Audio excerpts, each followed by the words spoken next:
आता पाहूयात टॉप 9 शहराच्या बातम्या।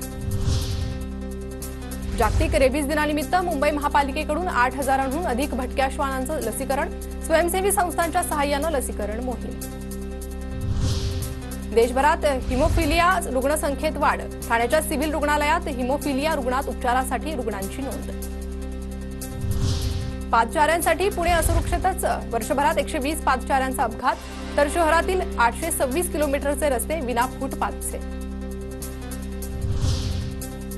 शासकीय रुग्णालयांमध्ये डॉक्टर काम करण्यास इच्छुक नाही, वैद्यकीय शिक्षण आणि औषधी विभागाचे नागपूर खंडपीठात शपथपत्र दाखल। नाशिकच्या मालेगावात खंडेराया यात्रोत्सवानिमित्त कुस्ती स्पर्धेचं आयोजन, नाशिक जळगावसह पंचक्रोशीतून कुस्तीपटूंची हजेरी। बंदुकीचा धाक दाखवत सोन्याच्या दुकानात दरोडा, पुण्यातील घोरपडीतील बीटी कवडे रस्त्यावरील घटना।